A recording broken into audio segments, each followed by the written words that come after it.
Bueno, entiendo que ya estamos en el momento de comenzar. Voy a intentar que sea muy dinámica, ¿vale? No voy a meter tecnicismos. Lo que sí que os pediría es que si queréis podéis interrumpirme en algún momento porque haré preguntas y si queréis participar, pues como tampoco somos muchos, pues se puede hacer más entretenido y sobre todo quiero que sea fácil de entender, ¿no? Que tengáis una idea principal de qué actores hay en el mercado, de quién os podéis fiar más, de quién menos, cómo se puede invertir, si esto es tan complicado porque nos lo venden desde la industria como algo súper sofisticado, súper complicado. Y realmente yo creo que no es así, simplemente hay que utilizar un poco el sentido común, utilizar muchas veces competencias que nosotros ya tenemos. ¿En qué sentido competencias? Lo que podamos entender, no tenemos que irnos a cosas muy sofisticadas, muy complicadas. Y en este caso quiero empezar con este gráfico porque Advalor para mí es una de las mejores gestoras que hay en nuestro país.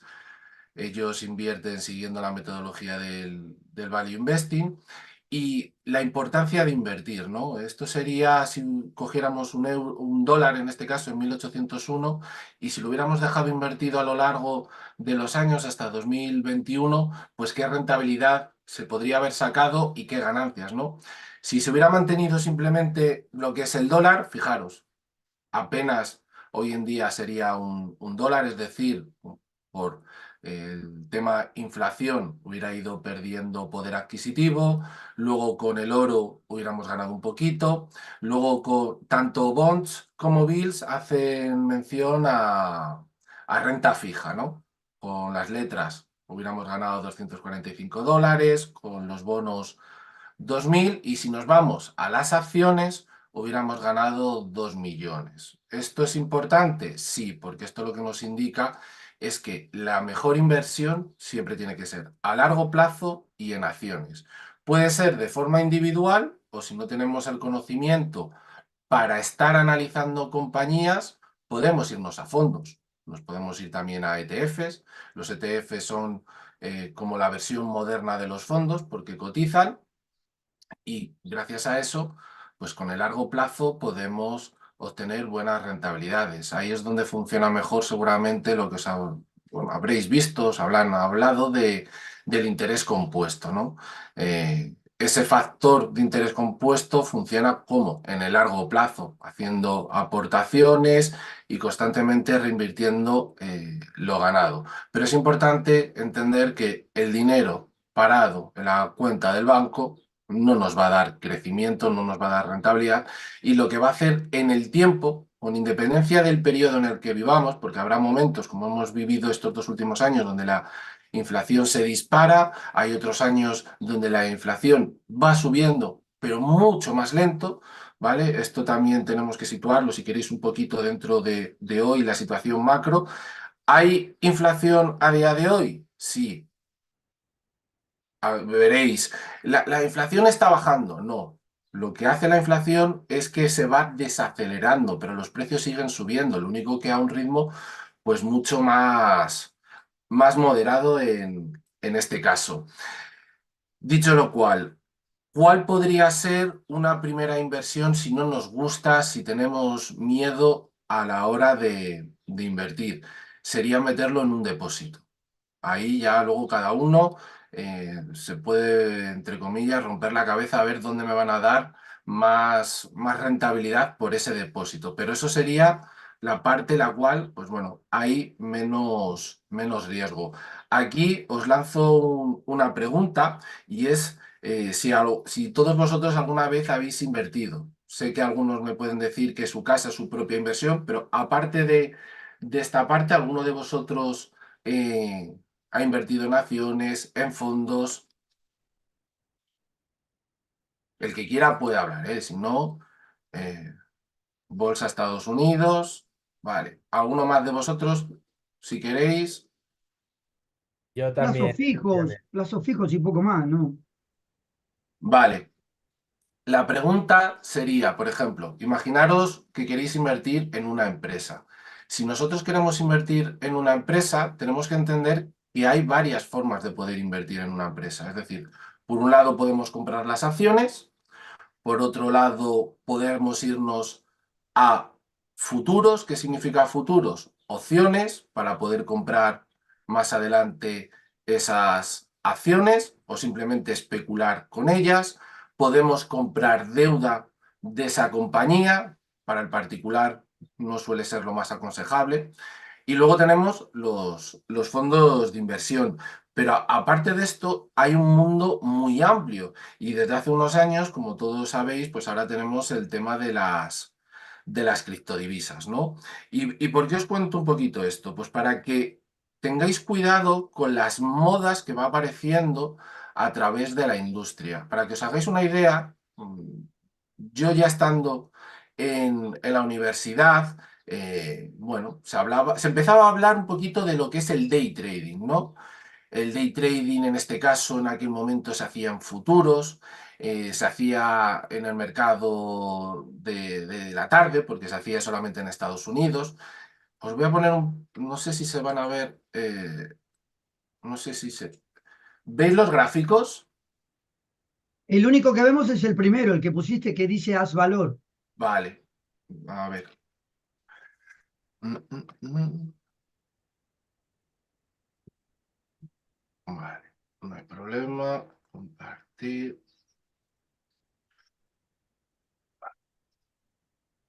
Podés elegir compartir una Sí, pantalla o todo lo que tienes en el PC. sí, sí, no hay problema. Entiendo que ya lo veis, ¿verdad? Los Sí, gráficos. ahora Sí. sí.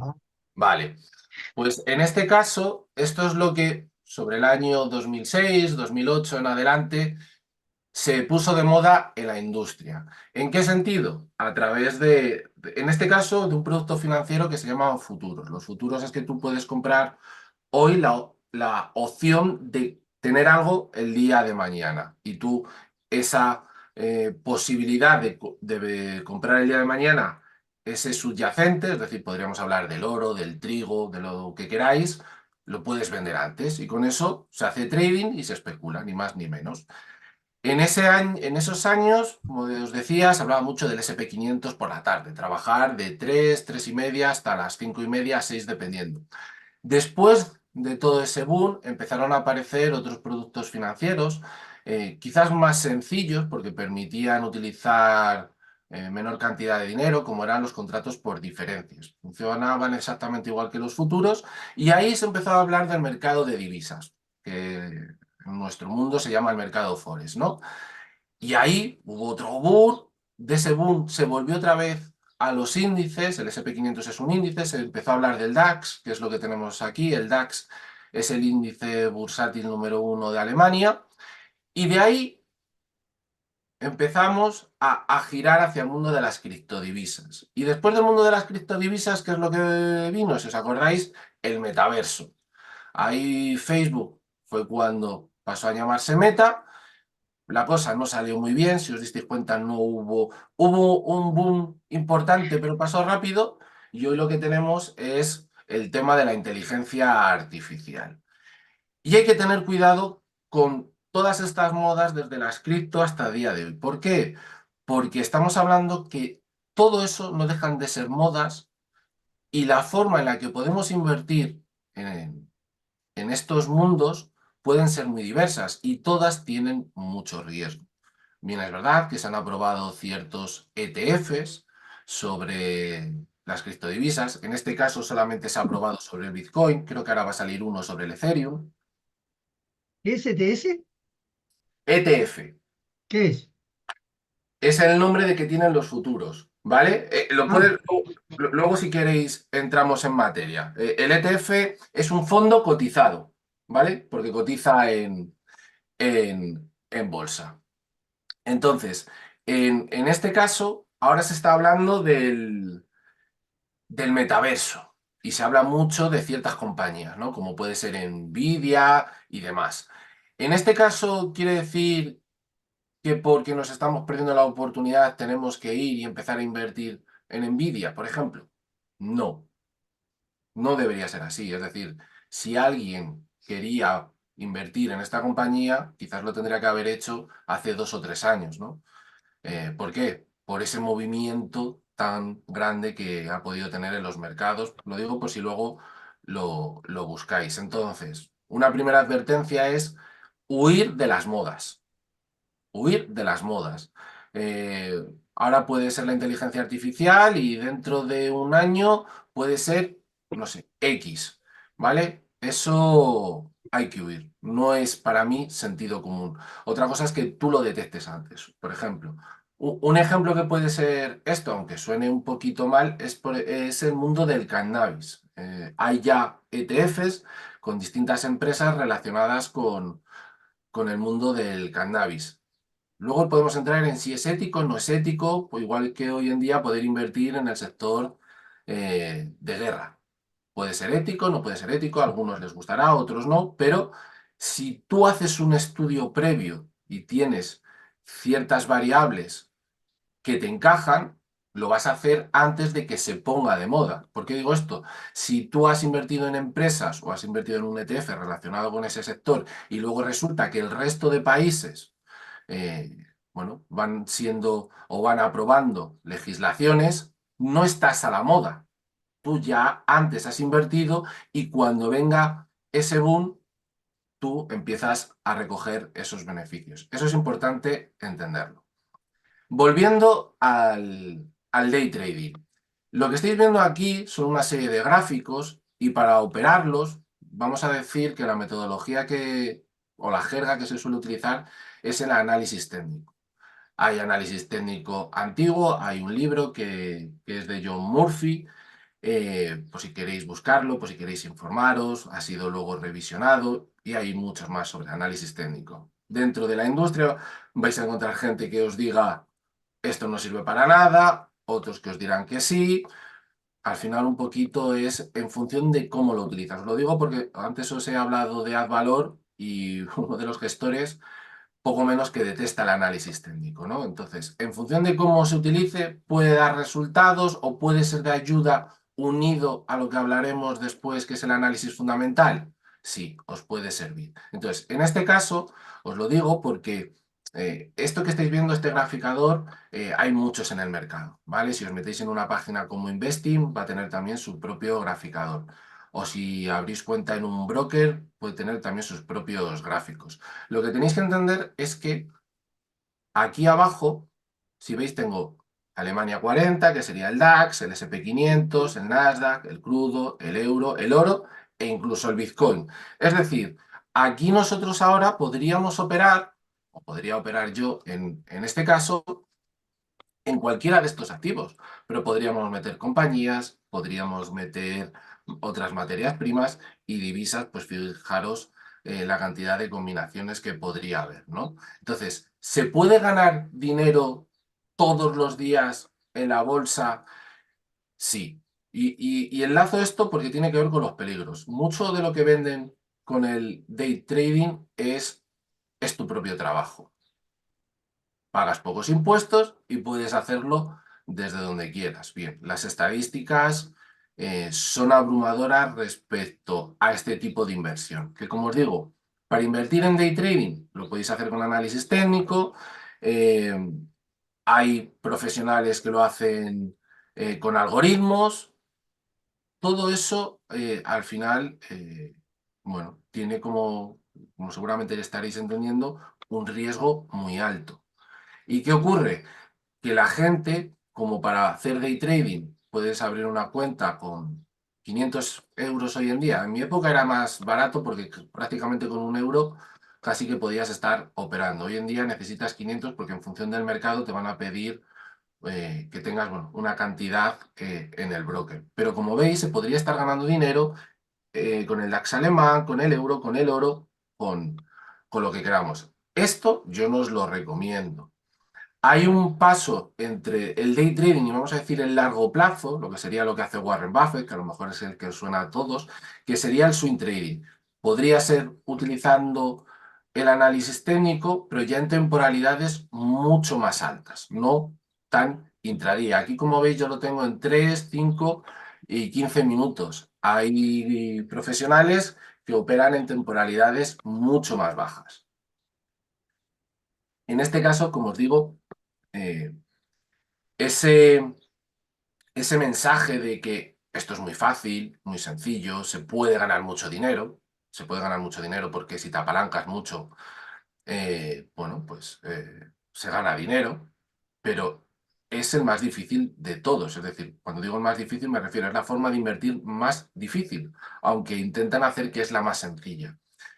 Aquí vais a ver a muchos influencers y sobre todo hoy en día mucha gente joven, que si Lamborghinis, que si metiendo dinero en los maleteros o quemando dinero, bueno, mil historias que vais a ver por internet. Y muchos, incluso gente ya más mayor de mi edad, hablando de que con 2 horitas al día, pues podéis sacar que 100 euros, 200, podríais sacar hasta 1000 si queréis, ¿no? Pero no es el camino que os recomiendo en general a ninguno de vosotros y si tenéis gente cercana, pues que la idea es que no lo están haciendo bien porque ya os digo, son muy pocos los que pueden sacar algo de dinero haciendo day trading y sobre todo hay que ser, en el caso de que puedan ser rentables, hay que entender que hay que ser muy bueno cada vez que te pongas. Es decir, es como si estuviéramos en la universidad o en el colegio y tuviéramos que sacar un 10 todos los días. Es decir, aquí por debajo de un 10 no sirve. Y cuando hablo de un 10 tiene que ser un 10 para cuando ganas, pero también para cuando estás perdiendo. Es decir, saber gestionar la pérdida, que eso es algo muy, muy complicado y que muy poca gente sabe, ¿no? Que es experimentar con el me he equivocado, porque pasa también con el largo plazo. ¿Por qué pasa también con el largo plazo? Porque la gente eh, saca el dinero. Es decir, da igual que sea gente asesorada o gente que lo haga por sí solo. O bien recomendado por el del banco, o bien recomendado por el profesional de una compañía de seguros. Cuando viene una crisis 2008, todos la recordamos, o la última, la del COVID, en cada una de esas dos caídas, la gente saca su dinero. Es algo que no se debe de hacer. Estoy aquí cambiando el gráfico. Voy a intentar hacerlo grande para que entendáis un poquito mejor lo que os quiero decir. Toda la gente que conozco, perdona que te interrumpa, que hizo este ensayo, perdió el dinero. Todos. Porque no es su negocio. Mirad, esto es el SP500, ¿vale? Os hablo también del SP500 porque luego cuando estamos hablando de formas de invertir en los mercados tenemos gestión activa y gestión pasiva. Eso lo vamos a ver luego. Pero fijaros, esto empieza, o el gráfico empieza en el 1971, desde que hay datos, ¿vale? Eh, Aquí tenemos 1995, año 2000, una primera crisis, pero nos vamos al año 2007, la crisis 2007-2008. Fijaros todo lo que cayó el mercado. Es decir, gente que quizás hubiera invertido cercano a estos, se quedaron prácticamente lo comido por lo servido. ¿Pero qué ocurre desde el año 2009-2010? Bien, se le empieza a dar a la maquinita del dinero y ahí despega todas las bolsas a nivel mundial como si no hubiera un mañana. Quizás la nuestra no tanto, por cómo está compuesta y cómo es nuestro país, pero fijaros, pero llegamos aquí, 2020, ¡pum!, vuelve a caer. Bien, la cantidad de gente que se salió aquí y se salió aquí es muchísimo. ¿Y qué ocurrió después? Que subió todo esto. Todo este movimiento posterior, sobre todo este, es muy rápido, porque aquí, si os acordáis, lo que hablábamos, me incluyo en ello, es que muchos analistas pensábamos que, bueno, sí, iban a subir otra vez las bolsas a medida que fuéramos abriendo otra vez las economías, pero no con la velocidad que lo hicieron. Y aparte, subieron sobre todo por las tecnológicas, ¿no? Las 7 magníficas que habréis escuchado muchas veces, Meta, Amazon, Netflix, etcétera. ¿Qué ocurre?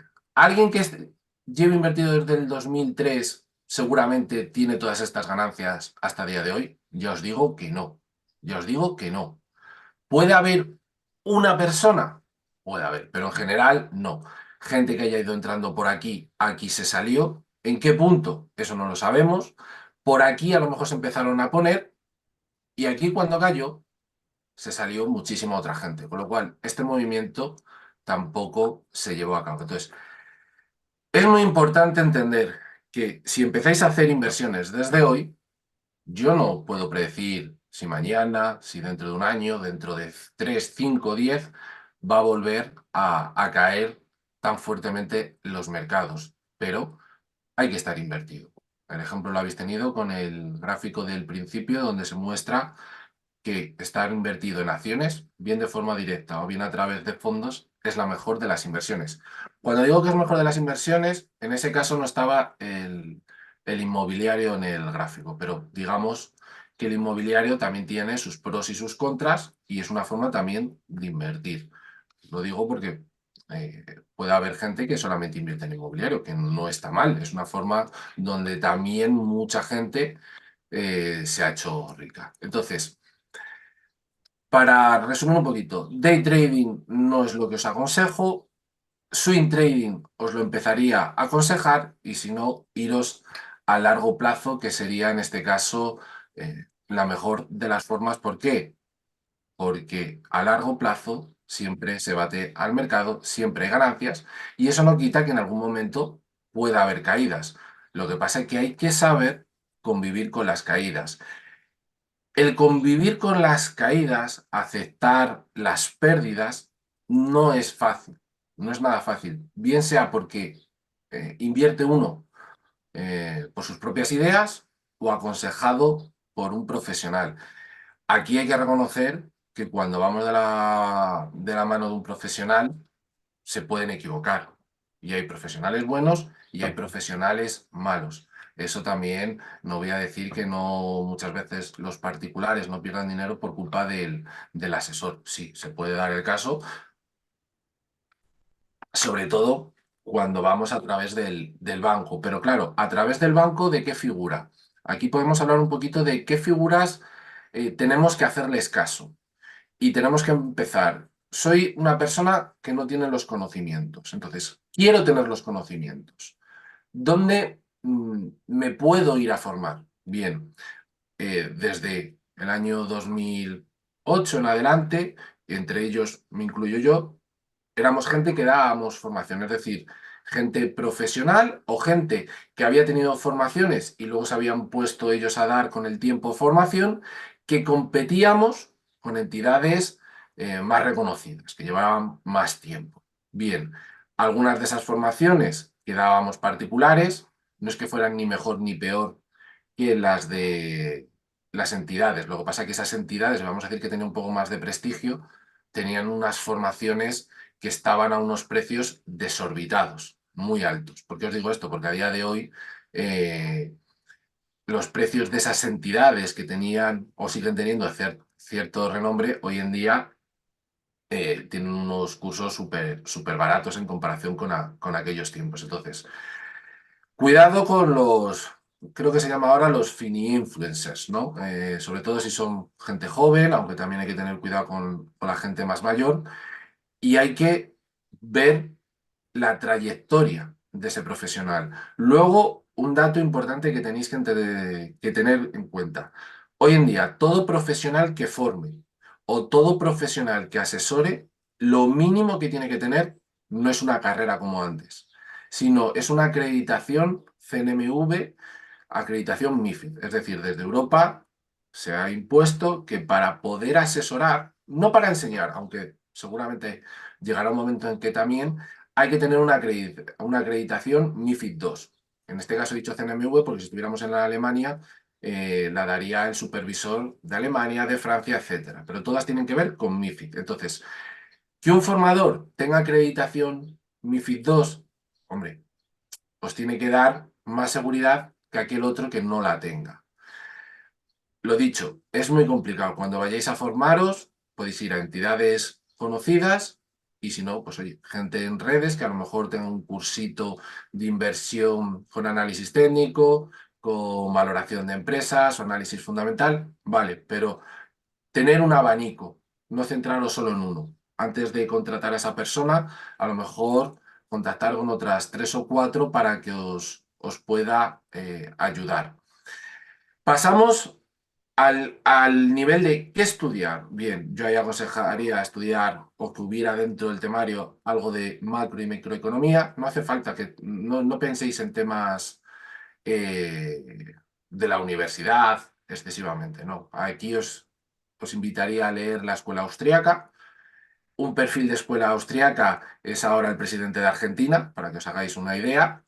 Todas las ideas macro que tiene Milei vienen de la escuela austríaca de economía. Con algunas está más a favor, con otras puede estar más o menos en contra, pero viene por ahí.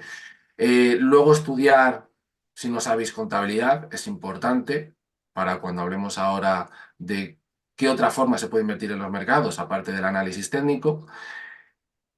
Estudiar contabilidad, valoración de empresas, esas, y no digo que no estudiéis análisis técnico, el análisis técnico os puede ayudar a situar en qué momento podéis entrar o cuándo es mejor entrar en el mercado. Entonces, ¿que queréis contratar un profesional? Bien, generalmente, y aquí es a diferencia, por ejemplo, sobre todo de Estados Unidos o de Reino Unido, en Europa, el particular suele ir a una entidad financiera. En nuestro país, ¿qué suele ser? Primero el tema bancario y luego el mundo de los seguros. Lo primero que nos vamos a encontrar en una sucursal de cualquiera de los dos ámbitos, ¿vale? No es el nombre de comercial, pero vienen a ser comerciales. Hoy en día estas personas van a tener también una acreditación CNMV, porque todo el sector, como os he dicho, tenemos que estar con esa certificación. Luego hay varias certificaciones, pero en general os vais a encontrar. El comercial tiene una nómina. ¿Lo que os va a recomendar van a ser los mejores fondos? Generalmente no. Muchas veces son los que les están obligando, es decir, sus superiores, porque el banco ha sacado un fondo y quiere partícipes para relanzarlo, ¿vale? Entonces, generalmente la gente está descontenta cuando contrata estos fondos porque suelen tener unas comisiones muy altas y luego la rentabilidad que dan no suele ser muy buena. Las comisiones, como os digo, son altas, entonces si salís de ese entorno y os veis a otras compañías que sean también financieras o del mundo del seguro, pero que no tienen quizás a lo mejor una sucursal, sino que son autónomos, todo el proceso de estudio es gratuito. Está bien, pero tenéis que entender que lo que no sale de vuestro bolsillo para pagarles por todo ese asesoramiento, toda esa planificación, lo pagáis posteriormente a través de comisiones de los productos que os recomienden. Con esto no quiere decir ni que sean unos mejores ni otros peores, sino que entendáis que todo, que nada es gratis, que todo sale de algún sitio. Entonces, tenéis estos profesionales, que digamos que son los de a pie, los que generalmente contrata el público. Luego el siguiente paso ya es, en función del capital que tengáis, pues oye, va saliendo la banca privada, la banca personalizada, hasta llegar a los family office. Y claro, a medida que va subiendo en el escalafón, lo que suelen tener de ventajas esta gente que tiene algo más de patrimonio es que los fondos que se les recomienda suelen tener algo menos de comisión. O por otro lado, lo que suelen hacer estas compañías ya sí que es pasar una factura, ¿vale? Por ese asesoramiento. Pero es algo que todavía a día de hoy no está de forma consistente en el mercado. Y esto lo digo también por mí. Yo soy un rara avis que os vais a encontrar. No vais a encontrar gente que por lo que es el servicio cobre y luego os recomiende de forma tan libre con cualquier entidad, cualquier producto y que al final lo contratéis donde vosotros queráis. ¿Hasta aquí tenéis alguna duda? ¿Tenéis alguna pregunta que queráis hacerme en este punto o continúo? Estamos bien. Vale. Estamos Eh, claros. Aprovechad ahora. No, no sé por ahí. hay alguien en el chat, pero no sé si es de ahora. Dice que de mi lado, súper, está diciendo José Javi. Vale. Ahora hemos hablado, os he hablado hace un momentito de gestión activa o gestión pasiva. ¿Qué es una gestión pasiva? Lo que hacen las entidades es construir un fondo normal o un ETF, como os he hablado antes. Y lo que hacen es replicar lo que tiene el índice. Entonces, si este es el SP500, lo que hace ese fondo es, con todo el dinero que va recaudando de los partícipes, etcétera, compra las 500 empresas que tiene el SP500.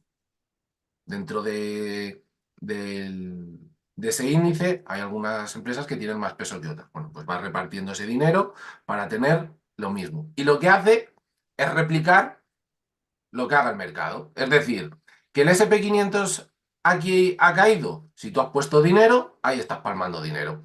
Que de repente empieza a subir, pues tú empiezas a ganar dinero. Ni más ni menos. Es así de sencillo. Esto se ha hecho muy popular en los últimos años, eh, sobre todo a través de una gestora que es Vanguard, que fue la primera gestora que empezó a sacar los fondos indexados. Aquí en España ha tardado muchos más años en llegar, en Estados Unidos es algo muy normal y casi todo el mundo que empieza con las indexaciones empieza o bien en el SP500 o en uno que se llama MSCI World, que es todo el mundo, es decir, tiene compañías de todas las partes del mundo. Luego eso se puede hacer un poquito más complejo. ¿Por qué? Porque tú puedes tener una indexación. Oye, yo quiero el sector Asia, pues te vas a Asia. O el sector industrial, que eso lo veremos después, que también es como... Vamos a ver luego formas de cómo invertir, ¿no? Puedes hacerlo por sectores, subsectores, etcétera. Y puedes hacerlo con una indexación. O luego puedes buscar profesionales, que en este caso yo no me voy a llevar nada, vuelvo a hablar otra vez de Advalor, en este caso porque ellos lo que hacen... he cambiado a una página, he cambiado, ya no se deberían de ver los gráficos. ¿Estáis viendo todavía los gráficos? No, no, No, estamos viendo lo que ves tú. Vale. eso es. Vale, esta página se llama Morningstar, ¿vale? Podéis buscar aquí fondos, ETFs. Como esta, hay alguna otra página más. Os podéis ir a Investing, etcétera, que sirve para buscar fondos. Entonces, una gestión activa es, en este caso, como hace Warren Buffett o hace Advalor. Es decir, nosotros lo que vamos a buscar son empresas que sean muy buenas, pero el mercado las esté penalizando por alguna razón. Cuando hablamos de penalizar es que su precio en bolsa está por debajo de lo que realmente valen. Es decir, imaginaros Telefónica. Telefónica está muy por debajo de lo que ha sido sus máximos históricos, el Banco Santander, por ejemplo. Si fuésemos analistas y nos gustase la filosofía value, la analizaríamos y diríamos, pues tendría que estar por encima el precio, no tendría que estar a estos precios, pues la compro. Eso sería en principio, a grandes rasgos, lo que es el value investing. Y algunos me diréis, bueno, pero eso es lo que hacemos todos cuando intentamos ir a comprar un coche, por ejemplo, o una casa. ¿Qué vamos a buscar? Oye, nos gusta esa casa, pero en función de la hipoteca que nos den, nos puede costar más o menos la hipoteca. Es decir, especulamos con cuánto nos puede costar. Bueno, pues un poquito pasa con las compañías. Gestión activa, gestión pasiva, formas de invertir. Hemos hablado de análisis técnico y luego está el análisis fundamental. Dentro del análisis fundamental, ¿qué es lo que hacen los analistas? Cogerse lo que es la memoria de una compañía.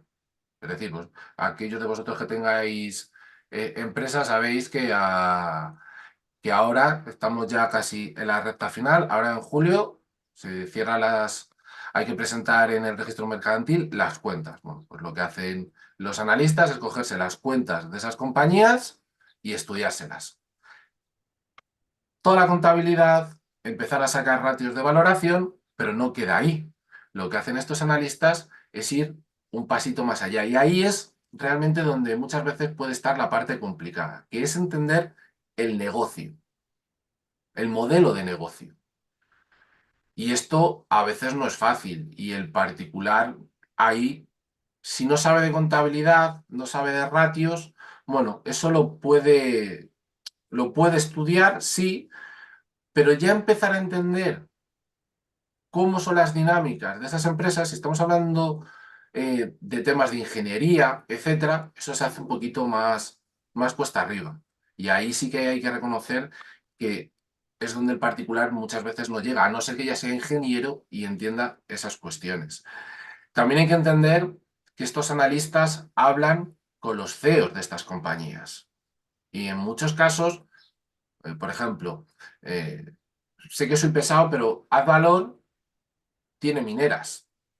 Les han llevado a las minas, o sea, han visto las minas. No es que nosotros en libros tenemos estas minas por ahí perdidas en el mundo y puede ser verdad o puede ser mentira. Esto que os digo, hay una película que ahora mismo no me acuerdo, donde un, un tío muy listo, por decirlo listo, se fue ahí a la selva, creo que esto era en Filipinas o en un país asiático, no me acuerdo bien, y en- se, salió con un científico donde decían que habían encontrado una veta de oro y todo eso era mentira.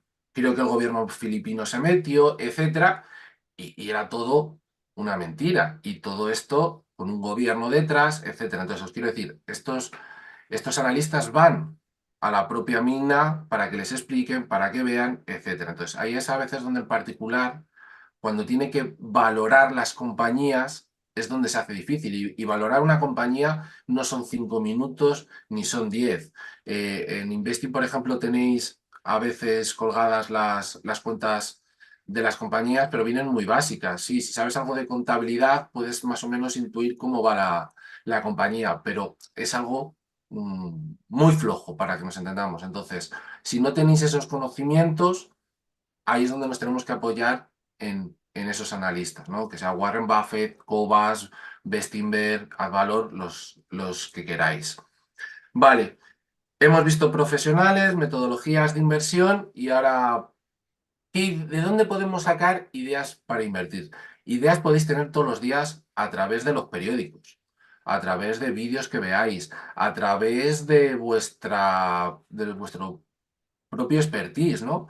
De vuestro propio negocio. Pero si decís, oye, no sé, ¿dónde puedo ir a buscar fondos?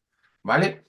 Bien, es verdad que Google ayuda mucho en ese sentido y podéis encontrar gente que os diga, los mejores fondos de oro, los mejores fondos de este sector. Bueno, podéis hacerles caso, pero aún así podéis tomar vosotros la iniciativa. Entonces, en Morningstar, como veis aquí, tenéis muchas categorías para seleccionar fondos.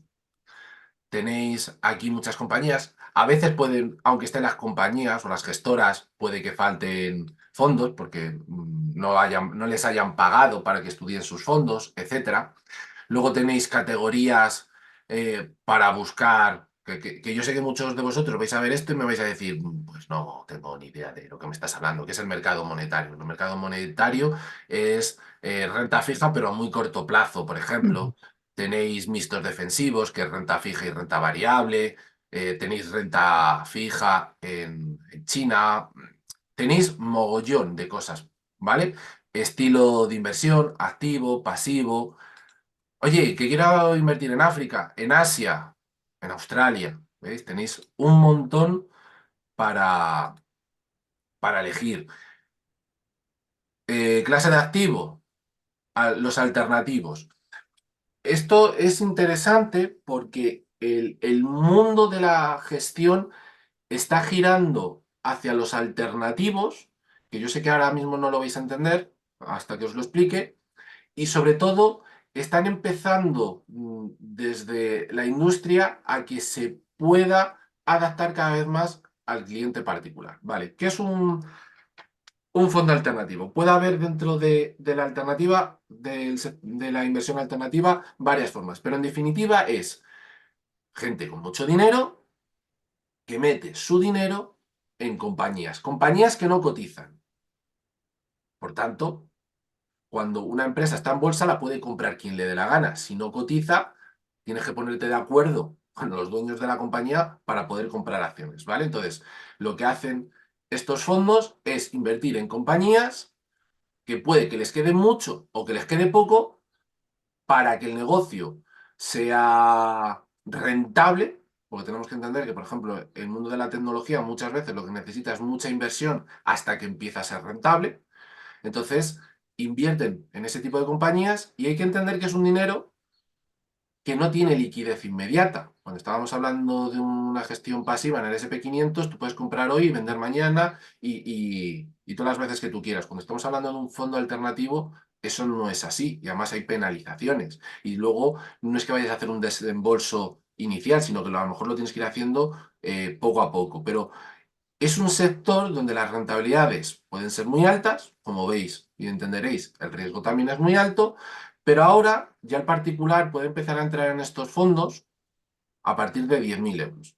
¿Eso es poco dinero? No, yo sé que para el común de los particulares es muchísimo dinero, pero es una puerta que están dejando abierta para que empiece a entrar cada vez más gente. ¿Es interesante para el inversor particular? A mi modo de ver, no.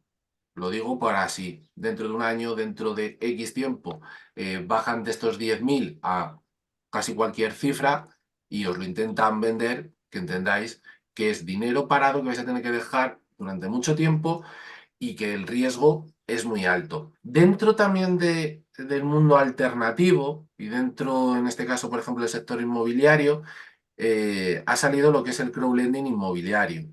Es una alternativa, pues si queréis luego buscarla ahí, que me parece interesante, porque tenéis Urbanitae, tenéis Sego Finance, donde podéis hacer, hay alguna más por ahí, ¿vale?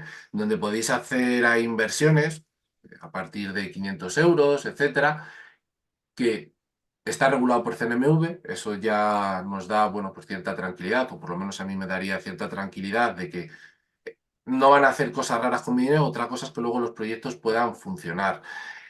Dentro de eso, lo estaba leyendo ayer, no sé si os habrá llegado, pero parece que es una moda, quieren tokenizar también los inmuebles. Es decir, que con un token tú eres dueño, supuestamente, de ese inmueble. Aquí en España todavía eso, por lo que he leído, no es legal, pero y que a partir de 100 euros lo podríais hacer. Igual, tenéis que entender que eso tiene riesgo. Aunque sean 100 euros, o incluso aunque fuesen 10 euros, hay que tener cuidado con estas cuestiones. Y luego, lo que está saliendo ahora mucho, sabéis que nos están hablando desde la Agenda 2030, que nos vamos al fin del mundo y que hay que poner una serie de baterías políticas a nivel internacional para que no nos vayamos, pues al carajo, ¿no? Como mundo. En este caso son ahora que ahora cuando tú vas a preguntar a un cliente, le haces un test, ¿no? Para saber su perfil, etcétera, hay que preguntar si cree en la buena gobernanza, en que las empresas, si nos vamos, por ejemplo, al mundo textil, pues que cuando estén realizando las prendas no se utilicen niños, que los productos que se utilicen no sean tóxicos, que no los viertan al mar. Bueno, todas estas cuestiones que tienen que ver con la buena gobernanza y demás, ahora muchos fondos se están yendo a ese perfil. ¿Por qué digo esto? Porque ahora si tenéis ese rum rum, como os decía al principio, que os he hablado del sector de la guerra o del sector de las drogas con el cannabis y lo veis como algo así muy, muy tal, ahora tenéis fondos, oye, donde esas empresas, bueno, pues cumplan con todas esas cuestiones. ¿Por qué os digo esto? Aquí de lo que se trata muchas veces no es de tener la razón, sino de ganar dinero. Y da igual donde lo hagáis, ¿vale? Porque dentro de todo este mundo que estamos viendo, donde en vez de ir a un mundo más globalizado, estamos volviendo o estamos intentando traer todas las industrias otra vez a los países, que eso al final es un poco de cara al cliente es un perjuicio porque todos esos productos o servicios pues van a ser más caros. Tenéis ahí esa vía por si la queréis. Y aquí dentro de, como veis aquí, dentro de Morningstar, pues tenéis esa posibilidad. O aquí también tenéis la posibilidad de decir, oye, no sé qué fondos pueden ser los mejores. Para Morningstar, ¿cuáles son los mejores? Aquí os he puesto esto, no he puesto nada más, os va a salir esto, ¿vale? No tiene mucho criterio, ya tenéis que buscar un poquito por perfil. Luego tenéis también aquí el sectores que antes os hablaba. Queremos irnos a los servicios de comunicación, consumo, defensivo, energía, financieros. Luego, y tenéis que entender que estos son los sectores principales, pero luego aquí hay subsectores, ¿no? Entonces, bueno, podéis tener un mundo de ideas de dónde invertir. el sentido común siempre creo que es el mejor de todos. ¿Qué quiere decir? Si tenemos poco dinero, ¿podemos hacer una diversificación excesiva de nuestro dinero?